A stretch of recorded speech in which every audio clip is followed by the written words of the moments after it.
Le banlieusard, on disait, c'est quelqu'un qui ne connaît pas très bien sa propre ville. Hein? Il connaît mieux Paris que... D'ailleurs, le problème, c'est que les gens qui habitent Paris, tout le monde va visiter Paris. Alors quand dans sa propre ville, il y a que les gens qui viennent par hasard vivre. Ils ne s'intéressent pas à cette ville en particulier. Donc c'est des gens qui savent très bien que leur ville, personne ne s'y intéresse. Donc ça, c'est déjà un complexe d'infériorité. Je vis dans un endroit que personne ne connaît et auquel personne ne s'intéresse. Donc déjà, c'est déjà un syndrome, c'est déjà une douleur. Bon. Mais il y en a d'autres douleurs. Oui, mais alors vas-y, alors, tu commences à comprendre. Alors vas-y, dis des choses intelligentes et intéressantes. Quelles sont les par douleurs? exemple, on trouve un travail sur Paris, c'est un problème d'habiter en banlieue. Ça aussi. Oui, bon, à part ça, bon, ça c'est banal. Bon. Alors, on va aller plus loin dans ce domaine-là parce que si je choisis ce sujet, c'est pas par hasard.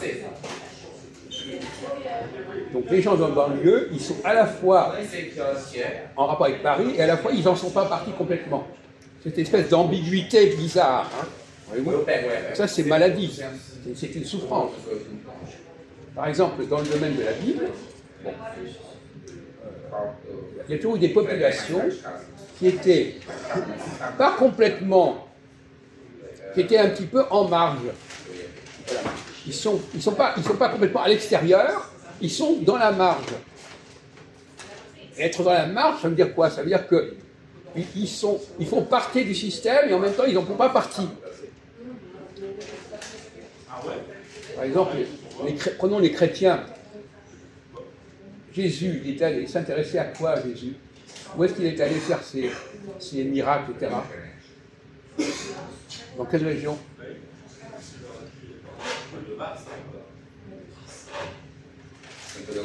Où est-ce qu'il est allé? Il est parti en Judée, là-bas. Quoi? Il est parti au Moyen-Orient. Non, en grec. Il était déjà là, qu'est-ce que tu te racontes? Il est parti. Il n'est jamais parti. Il est resté dans le même endroit, qu'est-ce que tu racontes? Ah oui, quand il a été se faire baptiser au lac de Jourdain. Eh bien, il était déjà là, c'était son pays. Ah oui, c'est son pays, ouais, Ah c'est oui, vrai. parce qu'il est juif. Ouais.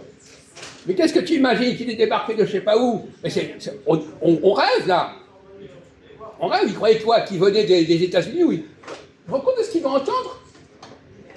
Non, il était déjà là, il a raison. Il est né à Bethléem, à côté de Jérusalem, du con. Ouais. Mais il a des trous comme ça, énormes. Alors, donc, où est-ce qu'il est allé, Jésus? Il est allé en Galilée. La Galilée, c'est la banlieue, la Galilée. Par rapport à Jérusalem, c'est la banlieue. D'accord? Jérusalem est là, ma Julie, c'est autour, à côté. Qu'est-ce qu'il a été faire en Galilée?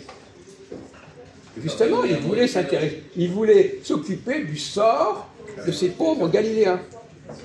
Ils n'étaient pas complètement dans un camp, pas complètement dans un autre. C'est des gens qui sont mal dans leur peau. Ah oui, d'accord. Il dit, je suis venu pour les brebis perdues de la maison d'Israël. Donc, Jésus, il est allé s'intéresser à des populations de banlieue. Vous ne savez pas ça, hein? Il y a des gens qui n'étaient même pas respectés par les gens de la ville.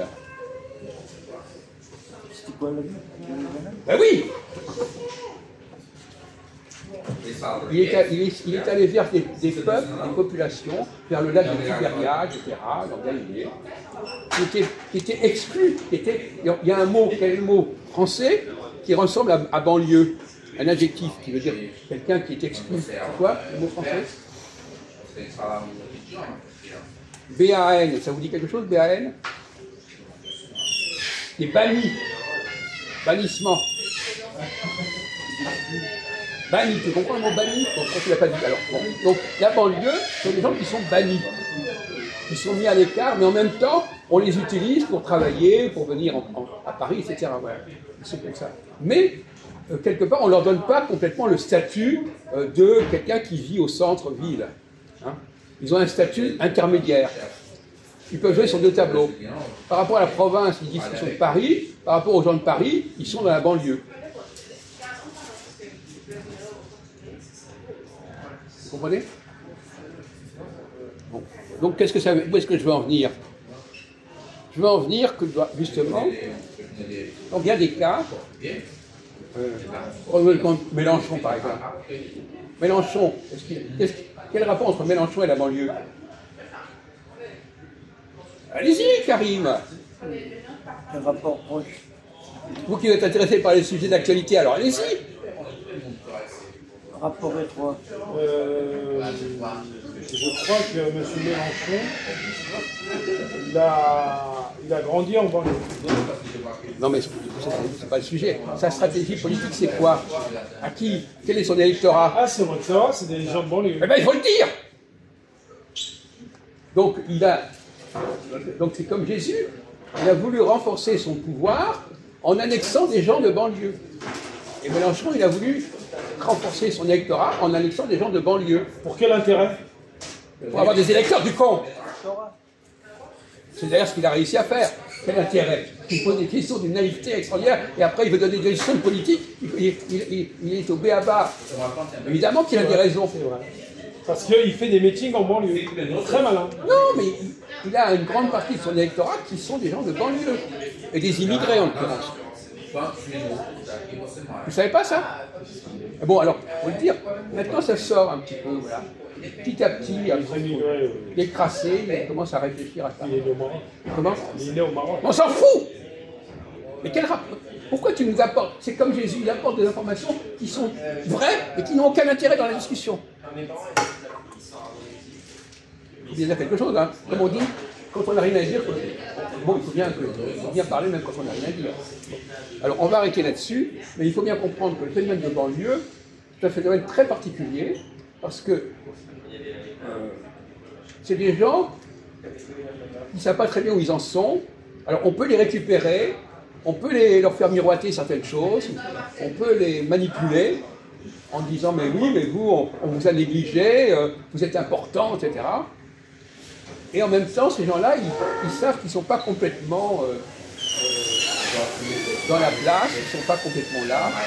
Voilà, donc il y a un malaise des banlieues. D'accord? Et on aurait aimé que tu nous en parles, de ce malaise des banlieues. Ça a toujours été le malaise des banlieues. Ça a toujours été. Tu aurais pu nous dire des choses un peu pointues sur le malaise des banlieues. Bon, par exemple, des gens qui connaissent des choses, pas vraiment. Par exemple, ils connaissent certaines choses de Paris, mais ils ne connaissent pas vraiment les rues de Paris. Ils ont des bribes de connaissances. La bribe, c'est intéressant la bribe. Il y a quelqu'un qui connaît quelque chose, il en connaît suffisamment pour faire croire qu'il connaît, mais il ne connaît pas vraiment. Voilà, ça aussi, c'est un syndrome de banlieue.